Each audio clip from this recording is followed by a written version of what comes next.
Everybody, I just wanted to do a quick look at this Ogham deck that I ordered off of Gamecrafter just because it was $15 and I liked the simplicity of the artwork.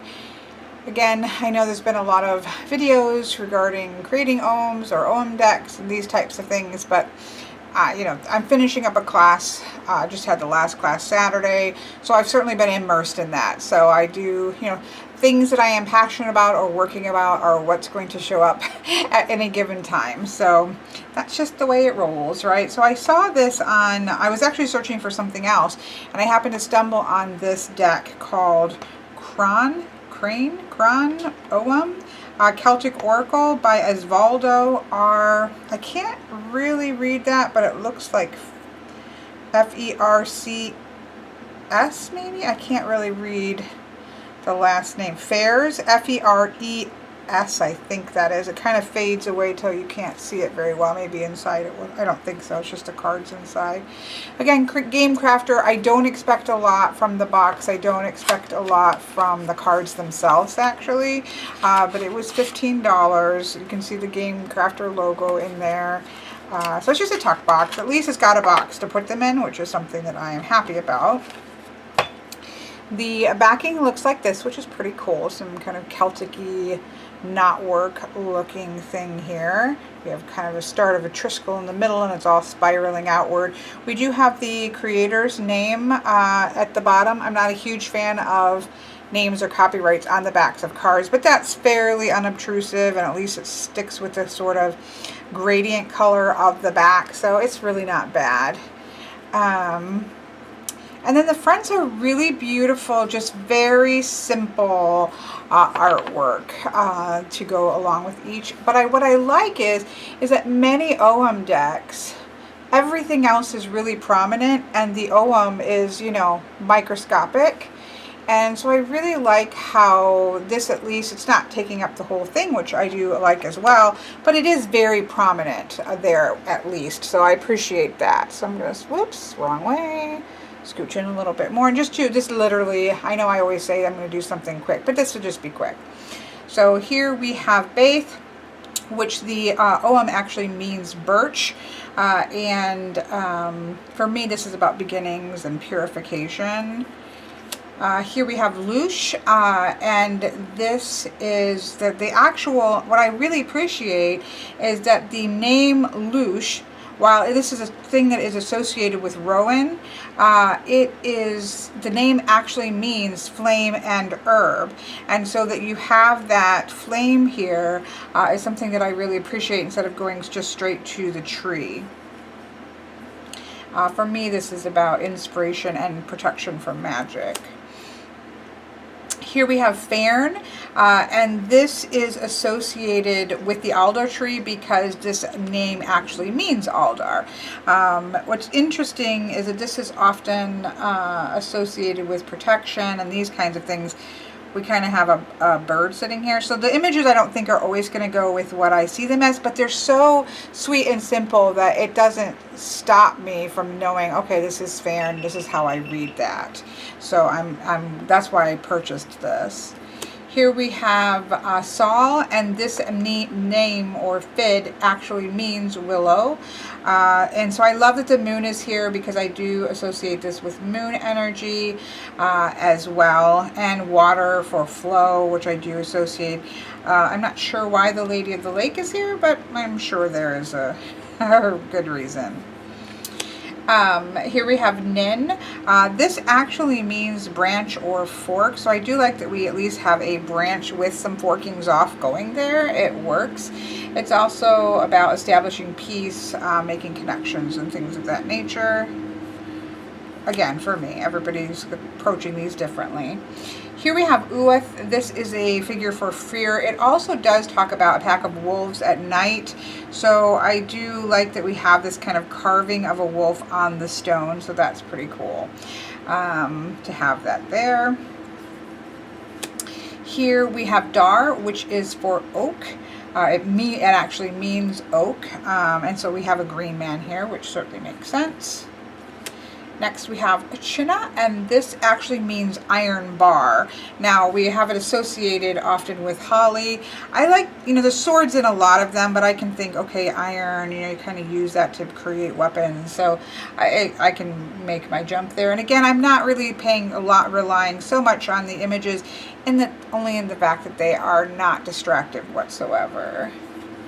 Here we have call, which actually means hazel. So we do have a hazel tree here.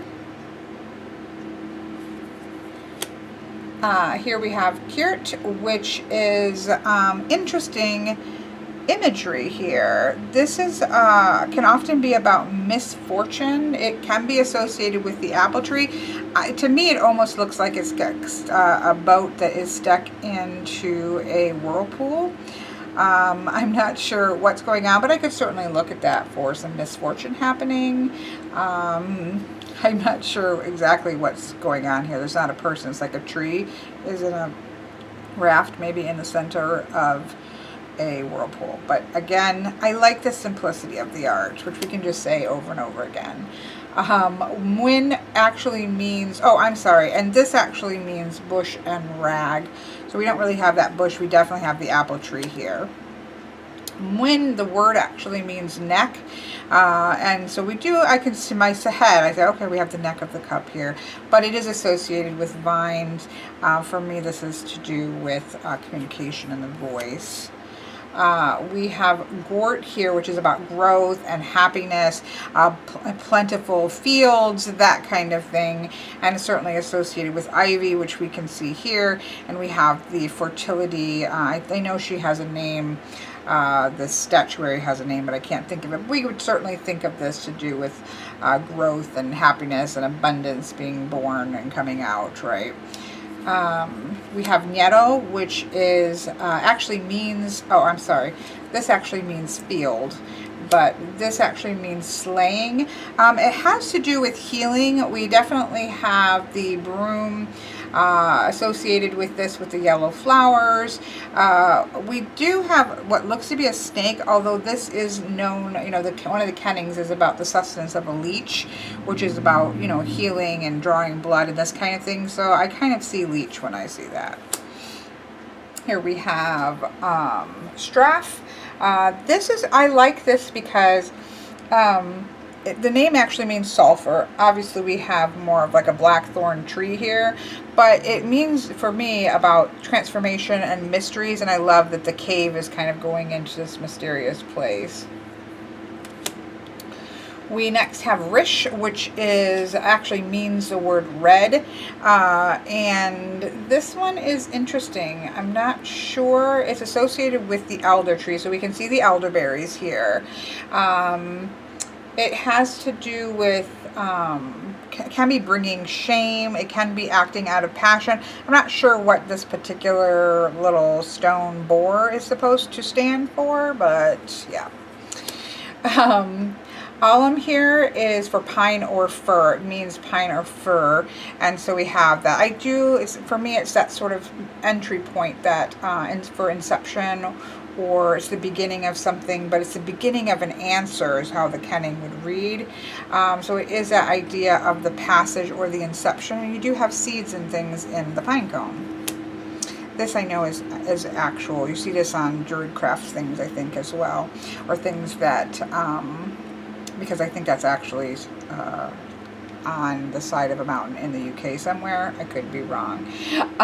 Here we have own, which is about motion. So we have this sort of running figure here. It actually means foundation. So I do like that the motion is actually onto the hillside. So motion that comes out of a strong foundation.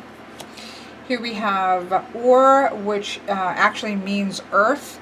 It is often associated with heather, so we can see that. I like the swirls here. Again, this is just for me how I would associate, just because it is something about cycles, endings and cycles and things of that nature, and we can kind of see that movement there. But these are just little touchstones that speak to my own brain. We have Adad here, which is often associated with the aspen or poplar tree, so we can certainly see that. This we really don't know what it actually means. So we just have a standing stone here. And then we have Idad or Idad, which is associated with the yew tree. It's about memory and rebirth. So I kind of like these two heads, this tree growing out of this two heads stone figure here. That's kind of cool. So those are the 20 major letters of the Ogham alphabet.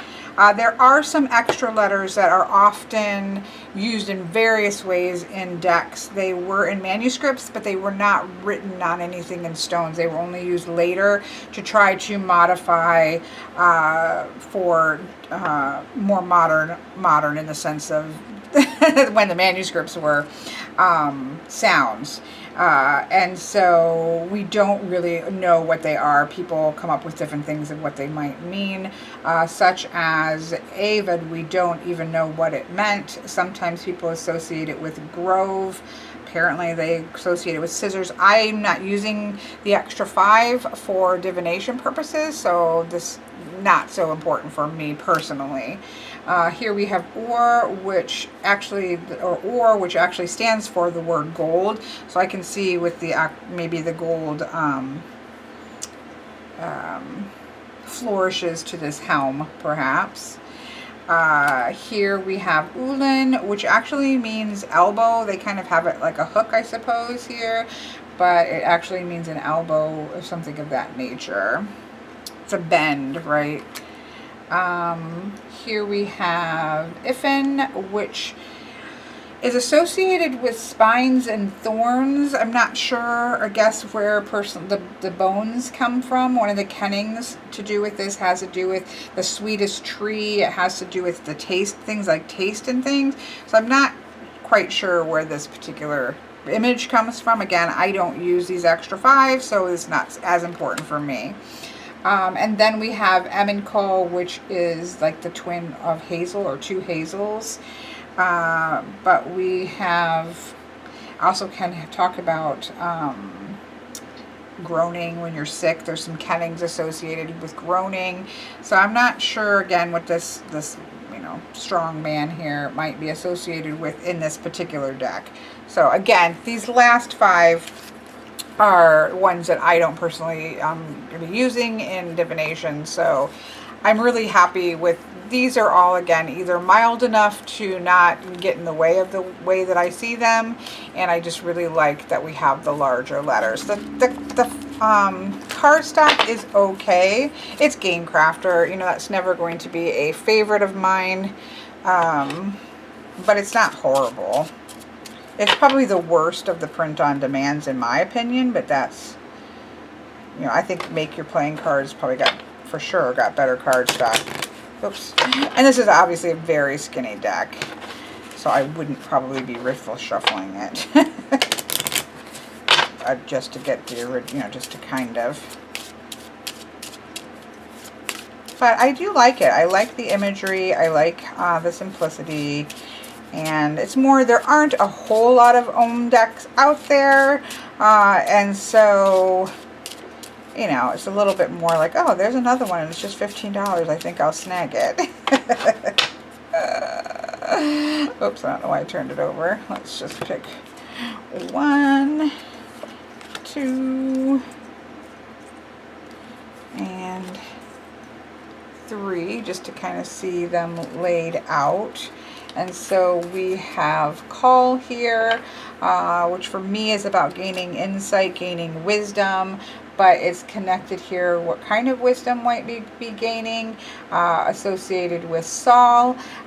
This is gaining wisdom from the moon, from our ancestors, from moving with the flow of things, if you just use my basic keyword. So it's wisdom from our ancestors, wisdom from the goddess, maybe with the moon, which may be why we have Lady of the Lake here. And then what's interesting visually wise, of course, we also have this very feminine power symbol statue that have statue, I think engravings that you can find. I need to look up what that's called. I'm sure somebody will recognize it and state what that is. But then it goes into sort of the happiness and growth and abundance here. So gaining wisdom from our ancestors is going to bring happiness and growth, which is very true. Oops, I didn't realize that was so high up there. Sorry about that. I forgot I didn't have it zoomed in all the way. There we go. Anyways, I just want to, I shown some people on my class that I had found this and ordered it, so I wanted to do a quick flip through, and thought I would go ahead and show it to you. So again, this is called Crann, Ogham Celtic Oracle by Osvaldo R, and I'm guessing that is F-E-R-E-S. Thank you for taking a peek.